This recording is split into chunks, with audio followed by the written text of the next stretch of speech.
Jonas capítulo 2. Você que nos visita mais uma vez, sois bem-vindo. Em nome de Jesus. Antes de lermos, vamos orar juntos por misericórdia. Estenda as tuas mãos. Oramos a Ti, ó Pai, e peço a Tua graça, a continuidade do Teu Santo Espírito, Tua presença que está nesse lugar. Conduza a Tua palavra, Senhor. Estou aqui como instrumento em Tuas mãos, por misericórdia, oculto, escondido. O Senhor sabe todas as coisas. Revele, ó Pai, fale aquilo que é da Tua vontade, o que precisamos ouvir, não o que queremos. Pela Tua misericórdia, santifica o Teu nome, que essa semente seja plantada, Pai, em nossos corações, para produzir, ó Pai, frutos, para o Teu nome ser glorificado. Oramos assim, em nome do Seu Filho amado Jesus. Amém e amém. Jonas capítulo 2, apenas um versículo por enquanto. Versículo 2. Jonas 2, versículo 2. Você encontrou aí? Amém. E disse: na minha angústia clamei ao Senhor, e Ele me respondeu. Do ventre do inferno gritei, e Tu ouvistes a minha voz. Amém? Podemos estar sentados no nome do Senhor Jesus, com glória a Deus.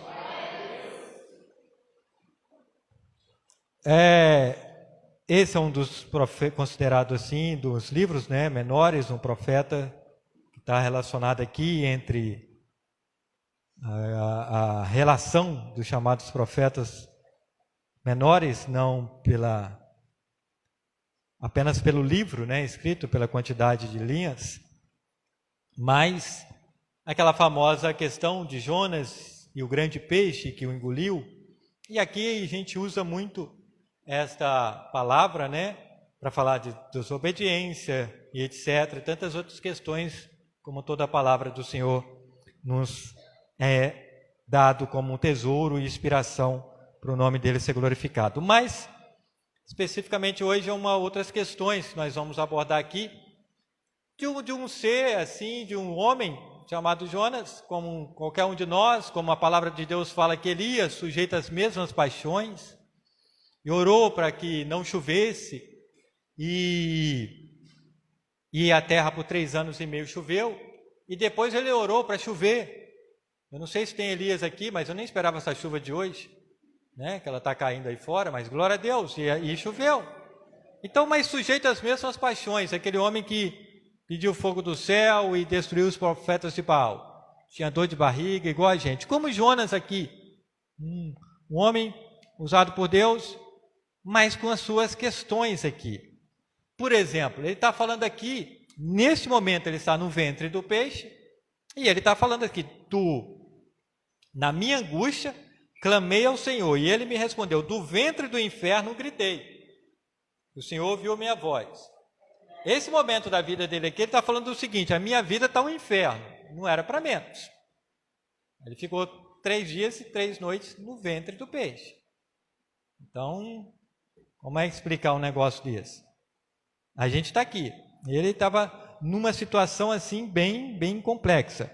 E ele tinha aquela direção de Deus para evangelizar uma cidade pecadora, Nínive. E essa cidade ali, ela se coloca, havia uma sentença de morte, de maldição, e ela se coloca em consagração. O rei daquela cidade convoca todos começarem a orar, todos começarem a se consagrar. A palavra fala que até os animais ali tiveram reverência, e Deus modificou aquilo que era para a morte, ele deu vida, ele deu nova oportunidade para Nínive, amém? Para todos os moradores, salvou ali uma cidade, amém? Ou seja, a maldição transformada em bênçãos. E é isso que Deus faz. Ele muda o quadro. Ele muda o quadro clínico, por exemplo. Como nós temos visto isso aqui? Algumas semanas, eu creio, atrás, ou talvez meses, a Juliana tinha um diagnóstico de trombose no pulmão. E de repente ali não era mais aquilo. Deus, ou seja, esse era o diagnóstico. Só que Deus modificou isso e transformou. uns meses atrás eu entrei no hospital e não conseguia ficar em pé, não andava, um AVC, e hoje eu estou aqui pregando. Nós temos uma questão do nosso irmão Elias, uma situação que eu estava preocupado se ele ia chegar até sexta-feira, e Deus tem transformado esse quadro clínico. Talvez ele está lá do hospital ouvindo a gente aqui, e ele sabe muito bem disso. Chega com diagnóstico. Aí muitas vezes a pessoa é porque pensou que era isso, mas o médico falou que era, não, era aquilo. Deus intervém e transforma. Glória a Deus. Porque as pessoas elas gostam de buscar umas subterfúgios assim, umas questões. Não, porque é tipo assim, a pessoa foi picada por uma cobra venenosa e era para morte. Aí ela não morreu. Aí o outro fala, mas eu acho que não era venenosa não, porque se você não morreu... Não, porque ela sacudiu, fez igual Paulo, sacudiu no fogo e Deus queimou a situação. E você continua, pensa que vai morrer, pensa que vai inchar, mas Deus muda, como Ele fez aqui nessa cidade, glória a Deus. Agora, uma das questões pior do que enfermidade, e a Bíblia fala isso, e pior do que coronavírus, variante, ômega, é o tal da pessoa que ela tem amargura. Porque a Bíblia fala que a amargura, a pessoa amarga, ela contamina todos que estão em sua volta. Uma pessoa com amargura no seu coração, ela contamina todos que estão em sua volta. É aquela pessoa que ela só tem assim, que colocar para fora... muita coisa que está ali dentro e aquilo tem anos e não passa. E é claro que a gente tem que ter muito cuidado com o que a gente ouve nos noticiários, porque os noticiários têm um espírito de amargura e isso contamina a gente. Se a gente não filtrar, a gente fica contaminado também. Uma outra questão também que contamina é a tal da inveja. A inveja é o seguinte... você parte de um sentimento de dívida, de que você acusa Deus, que Deus está abençoando o outro, e você não. Ou você tem um sentimento de dívida que o outro tem, e você não. Isso também é contagioso. E tanto a inveja como a amargura, ela te prende no passado. Ela te faz você ficar ali, naquelas circunstâncias do passado. Um outro problema sério, eu falei de amargura, inveja, é a questão da decepção. A pessoa que ela fica decepcionada. A decepção, ela rouba a coragem, ela rouba o ânimo, ela rouba a nossa força, ela é um ladrão de força. A decepção, porque ela também vai te prender num passado. É interessante que a palavra do Senhor fala que toda a criação geme, com dores de parto até agora. Mas que nós diremos? Está lá em Romanos 8:31. Que nós diremos? Se Deus é por nós, quem será contra nós? Glória a Deus. Amém? Então, se a gente repete isso em cada culto quando a gente termina aqui. A questão é sair daqui e viver isso. Não é só repetir aqui, é sair daqui e viver a palavra.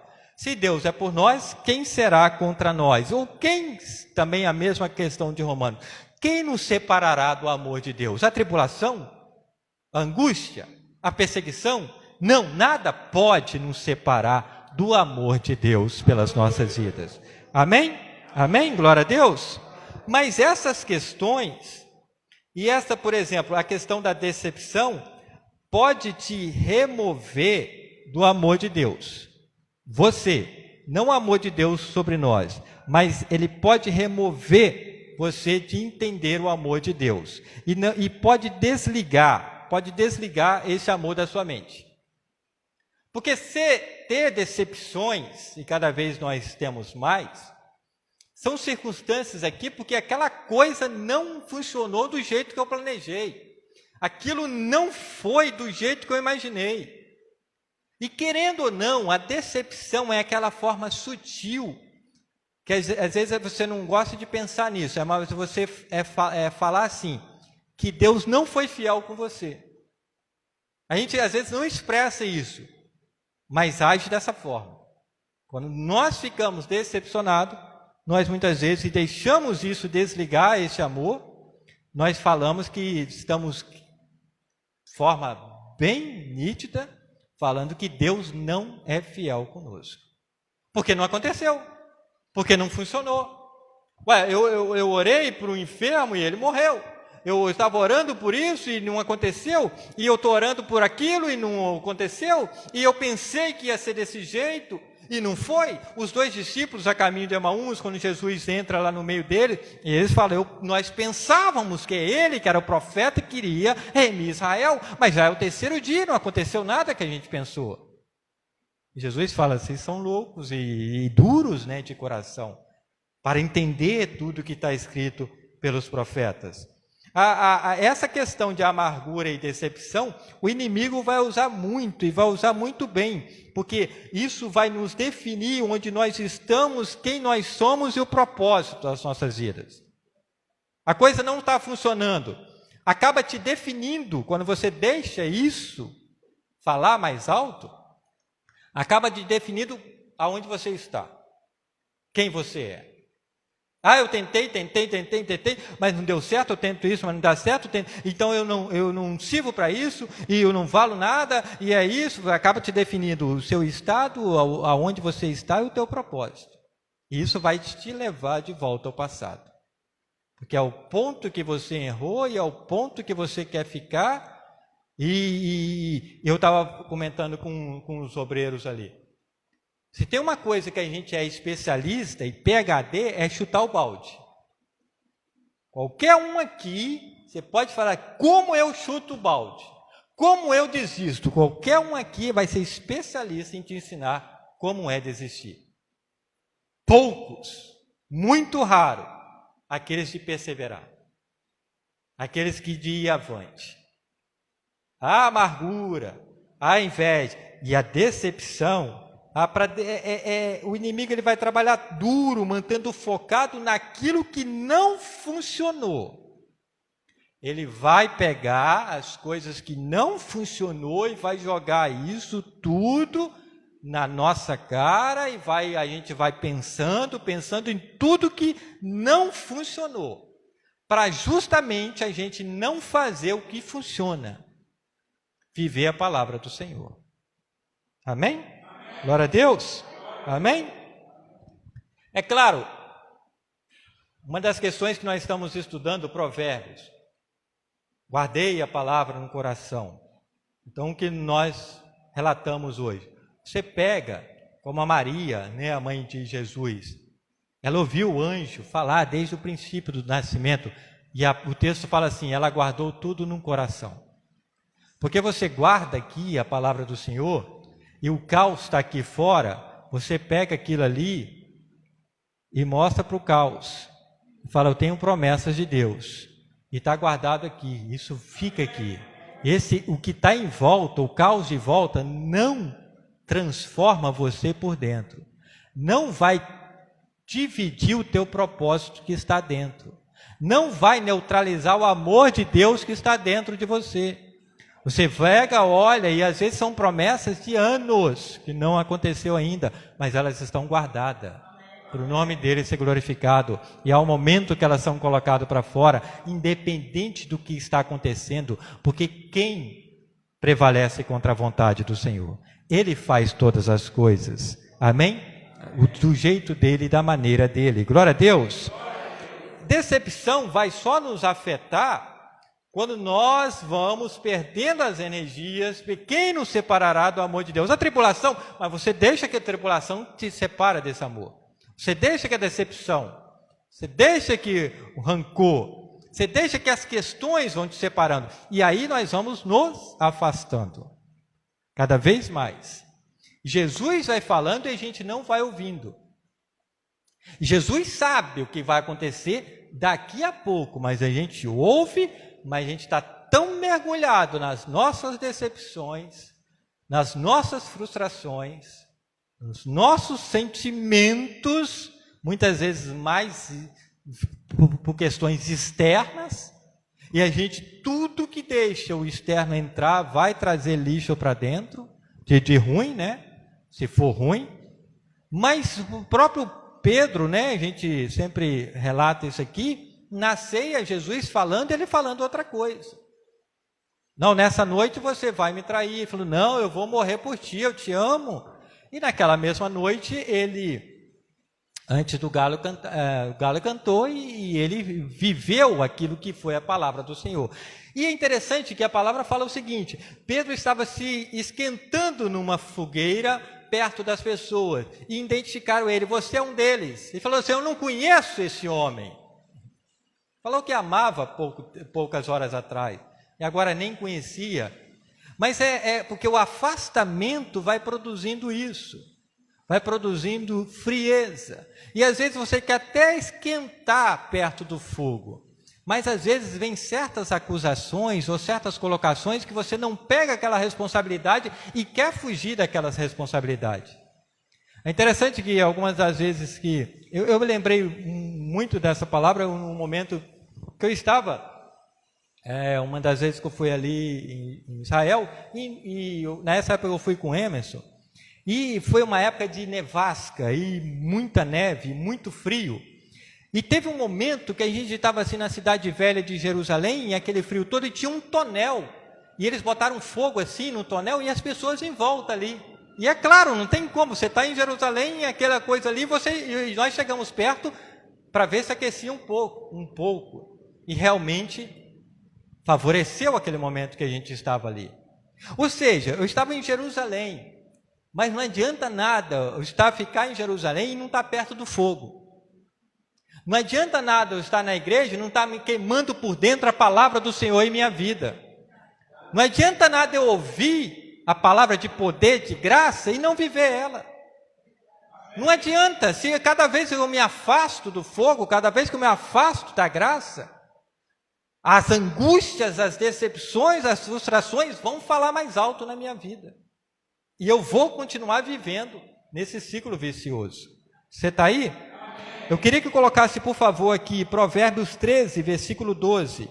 Esse texto aqui, esse aqui afeta o nosso espiritual, físico, sentimental. Porque a decepção, gente, é a mãe da depressão. Você se decepcionou de tal forma, o negócio deu errado de tal forma, que é uma depressão de fralda. E se você deixar, isso cresce. Como a amargura também contamina, é uma raiz que cresce. Você fica assim, não, chega. Como eu falei, a gente é especialista em querer chutar o balde. E Provérbios 13, versículo 12, fala assim, a esperança adiada desfalece o coração, mas o desejo atendido é a árvore de vida. Amém? Então é isso, a esperança adiada, demorada, enfraquece o coração, mas o desejo chegado é a árvore da vida. Eu estava esperando algo. E o inverso é a mesma coisa. Eu estava esperando algo, e aquilo não, e veio, e não vai, e foi, e não aconteceu. O que acontece comigo? Eu enfraqueço. Isso enfraquece o meu coração. E se aquela promessa, aquela esperança, aquela coisa acontece, isso é vida, isso me dá vida. Isso está falando a palavra do Senhor. Amém? Agora, se eu deixar que essa fraqueza faça muito estrago, é como se o sistema imunológico do nosso organismo, ele se desliga. E isto vai afetar. A decepção vai afetar o físico, o espiritual, o emocional, tudo. Vai afetar tudo. Porque as circunstâncias não estão ocorrendo da forma que nós queríamos. Amém? É como eu falei, é onde aquele momento que a gente começa a acusar Deus que Ele não está sendo fiel. A esperança demorada enfraquece o coração. Mas eu estou orando tanto tempo, eu estou pedindo tanto tempo. Eu vou te falar uma coisa, talvez a tua oração está errada, mude ela. Só não pare de orar, mude a oração. Porque o erro não está em Deus. Nunca foi dele. Amém? Amém? Glória a Deus? Só que Deus tem as promessas antes do problema. Vou falar de novo para esse lado aqui, eu acho que ele entendeu. Deus tem as promessas antes do problema. Não, não entenderam não. Vou voltar para esse lado aqui. Deus tem as promessas antes do problema. Esse lado aqui entendeu mais. Nós estamos lendo em Jonas. E Jonas, a vida dele estava no inferno. E Deus tira ele daquele inferno. Que ele mesmo fala, do ventre do inferno eu clamei. E ele para numa praia. Aonde Deus queria colocar ele. E aí ele começa a pregar na cidade. E um momento que Jonas capítulo 4, no versículo 6, fala o seguinte: e fez o Senhor Deus nascer uma aboboreira que subiu por cima de Jonas, que fez sombra sobre a sua cabeça, a fim de o livrá-lo do infarto. E Jonas se alegrou em extremo por causa da aboboreira. Então, ele estava assim, uma planta, uma árvorezinha que subiu por cima de Jonas para que fizesse sombra à sua cabeça. E ele se alegrou em extremo. Nossa, glória a Deus, aleluia. Ele antes estava orando do ventre do inferno. Aqui agora, o desejo atendido no coração, alegre, em extremo. E o que acontece no versículo 7?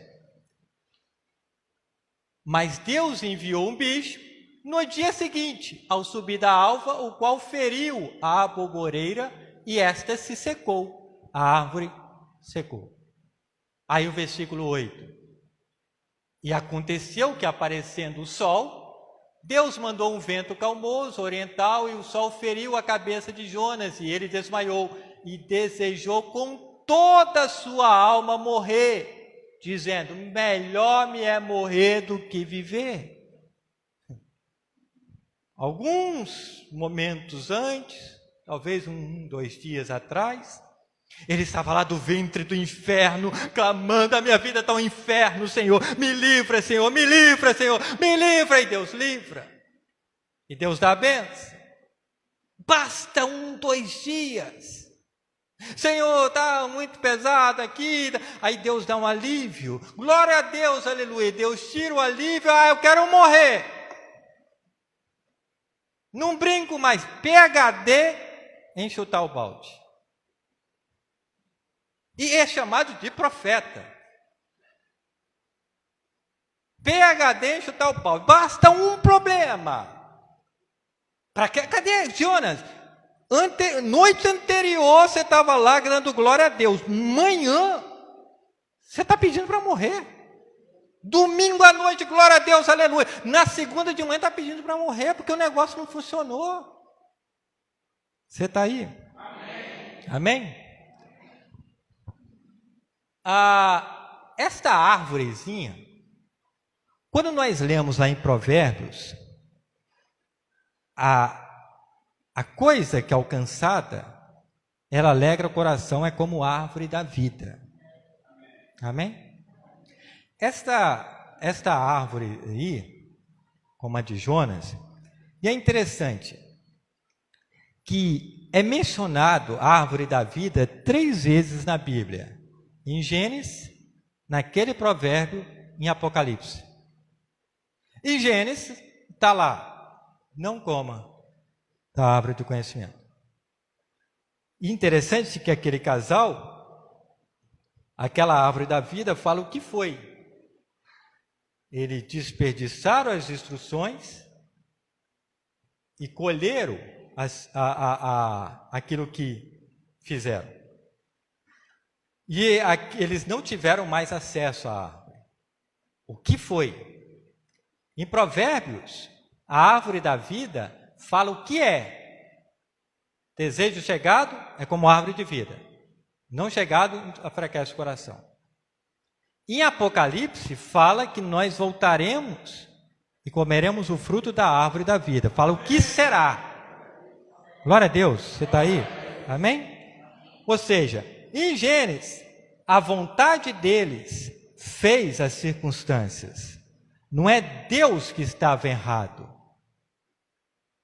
Foi a escolha deles que estava errado. Glória a Deus. Em Provérbios fala que o desejo chegado é como a árvore da vida. Então a palavra do Senhor, o que está acontecendo? Eu guardo no meu coração, tal caos não chegou, eu aguardo no Senhor. Mas a palavra não sai daqui. O caos pode continuar fora, mas a palavra está guardada no meu coração para não pecar contra ele. E enquanto está guardada aqui, como é em Apocalipse, do que será, não aconteceu nada, não está acontecendo nada, o que o meu olho não está vendo, nem chegou aqui ainda, é o que Deus tem preparado para mim. Então é isso que eu vou continuar vivendo na palavra do Senhor. Glória a Deus. Amém? Porque muitos perderam a capacidade de sonhar. Você fala assim, qual é o teu sonho? Sonha, pai. Sabe aquele país que eu descrevi? Por quê? Porque está escrito, e nós temos aqui alguém que no domingo à noite, né, fazendo essa ilustração, estava dando glória a Deus e no segunda de manhã pedindo para morrer. Você sabe, a gente tem que entender o seguinte: nós temos um Pai que se revela através do Filho, que é Cristo. E um pai não tem como se revelar se não for pelo seu filho. Como é que eu vou saber que o Dinei que está lá dentro é pai? Pelos filhos dele. Como é que eu vou saber que o João é pai? Pela criação dos filhos dele. Os filhos do João, filho do Dinei, os filhos revelam o pai. Você está aí? O meu filho vai revelar o pai que eu sou. Então Cristo revela o Pai. E através do Filho nós temos acesso ao Pai. Amém? Por isso que ele veio, para desfazer as obras do maligno e revelar as obras do Pai. E em Cristo nós temos acesso ao Pai.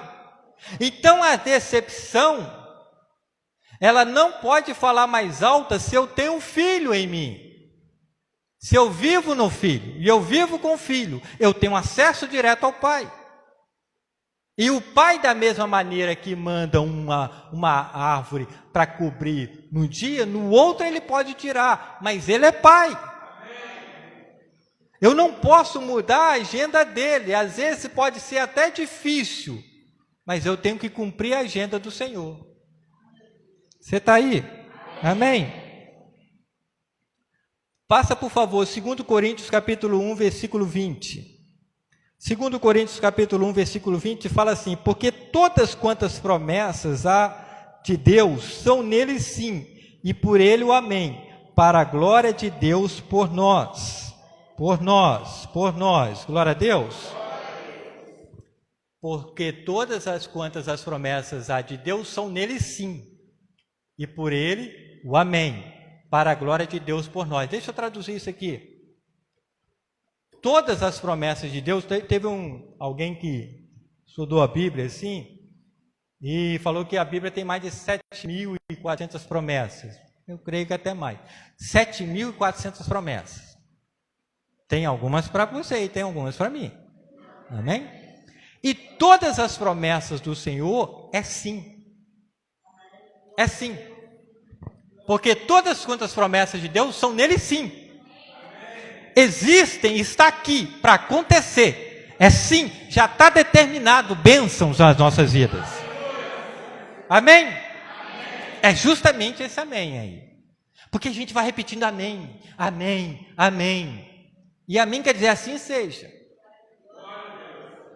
E Deus, para o Pai ser revelado, precisa do Filho. E o Filho glorifica o Pai. E nós devemos glorificar o Filho e o Pai. Através do Espírito.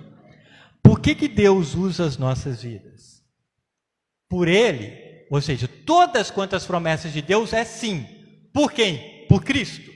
Aqui o contexto está falando por Cristo. Todas as promessas de Deus são sim, através de Cristo. Amém? Amém. Para a glória, o amém, para a glória de Deus por nós. E o que Deus precisa de nós? Falar o amém. Todas as promessas de Deus são sim, já está determinada, sim, vão acontecer. Através de Cristo. O que a gente fala? Amém. Assim seja. Então Deus precisa de nós para quê? Para falar amém. Você pode dizer amém? Amém. As promessas estão sim. Amém. Por isso que eu falei, antes do problema do Éden, Deus já tinha as promessas. Mandar o Filho para restaurar todas as coisas. Ao desejo em Provérbio, árvore da vida, não é chegada, está adoecendo o coração. As promessas já são sim. Jesus já veio. Só diz o amém, que você vai comer da árvore da vida novamente. Glória a Deus. Você pegou agora? Amém. Esse amém aí. É só falar amém. Assim seja, Senhor. Assim seja a tua vontade. Glória a Deus. Amém? Como o salmista fala assim, grandes coisas o Senhor fez por nós. As nações dirão, grandes coisas fez o Senhor por este povo. É claro. Porque as pessoas vão olhar para nós e falar assim, não vale nada, não consegue nada. É só Deus na vida dele mesmo. Só fez isso por causa de Deus. Só conseguiu por causa de Deus. É justamente isso. Não é por nós. Todas essas promessas de Deus já são sim através de Cristo. Nós falamos, amém, Senhor. Assim seja. E Jonas estava aqui sendo usado. Mas com uma certa rebeldia. Com umas circunstâncias de desistência. Ele estava amargo, ele estava decepcionado. Sabe por que Jonas estava decepcionando o pedido para morrer? Porque Deus falou que ia matar todo mundo e Deus não matou. Deus, o Senhor falou, o Senhor mandou aqui, falou, ele pregou assim, né? Deus vai destruir todo mundo. Covid, Jornal Nacional, morre o caixão, você acredita em tudo isso? Toma a 4ª dose, 5ª, você vai morrer. Ué, não morreram? Deus, tinha que matar todo mundo. E ele estava pedindo, ele estava pedindo para morrer, se o Senhor matou, ninguém me mata, pelo menos, né, eu saio daqui e não vai ter, por quê? Eu não sei se eu vou ter que encarar algum peixe de novo. Você está aí? Quais são os nossos pedidos? Tua oração não está dando resposta, não? Muda ela. As promessas já estão decretadas, é sim. Através de quem? De Jesus. Fala só o amém. Glória a Deus. Porque Deus não vai atender o que está no nosso coração, porque quem é mais enganoso? O nosso coração. Ele vai atender o que está no coração dele. Que dele, por ele e para ele são todas as coisas. Todas as promessas de Deus é sim em Cristo Jesus. Amém. Glória a Deus. Aí por isso que a gente fala, descubra primeiro o que é buscar o reino. Descubra primeiro o que é buscar o reino. Porque busque a agenda dele. Ele abençoa a nossa. E como ele vai mudar a nossa agenda. Glória a Deus. Amém? Porque nós podemos até chiar com a tarefa, muitas vezes. Mas isso não dá direito de mudar a tarefa. Jonas estava chiando com a tarefa que Deus deu para ele. Mas isso não deu direito de Jonas mudar a tarefa. Tem coisa que a gente vai até chiar. Mas faça a vontade de Deus. Porque no final tem vida para todo mundo que acredita na palavra do Senhor. Todos aqueles que vão orar como essa cidade, todos aqueles que vão jejuar, todos aqueles que vão se encurvar, falar assim, tem maldição, mas nós acabamos com essa maldição hoje. Teve um recado de maldição, nós acabamos com essa maldição hoje. Teve um recado de enfermidade, nós acabamos com essa enfermidade hoje, que em teu nome está escrito que nós curaremos enfermos. Essa é uma promessa, e isso já está decretado, isso já é sim, através de quem? Através de Cristo. O que eu falo? Eu falo amém. Amém. Glória a Deus. Porque quando o impossível se levanta, é porque nós estamos respirando. Então é possível. Através dele. Eu posso todas as coisas, porque o Senhor me fortalece. Se levantou o impossível na tua vida, sabe por quê? Porque eu e você estamos vivos, porque os mortos não louvam. Não tem impossibilidade para os mortos. Acabou. Mas para os vivos tem. Mas para Deus tudo é possível. Se tem impossibilidade na minha e na tua vida, é porque eu estou vivo. E se eu estou vivo, eu já tenho as promessas de Deus, então eu falo amém. E essa impossibilidade se transforma em possibilidade. Nínive foi abençoada em vez de amaldiçoada. Aquilo que era maldição transformou-se em bênção. Glória a Deus. Por quê? Para o nome dele ser glorificado. E para a gente encerrar, o Salmo 115, versículo 17. Você está entendendo a palavra do Senhor? Amém? Você pode dar um glória a Deus? Salmo 115, versículo 17 fala assim: os mortos não louvam o Senhor, nem os que descem ao silêncio. E o 115, versículo 18. Mas nós bendiremos ao Senhor desde agora e para sempre. Louvai ao Senhor. Você entendeu essa palavra? Então vamos louvar ao Senhor. Pode aplaudir a Jesus, a Ele toda a honra, toda a glória e todo louvor para o nome dele ser glorificado.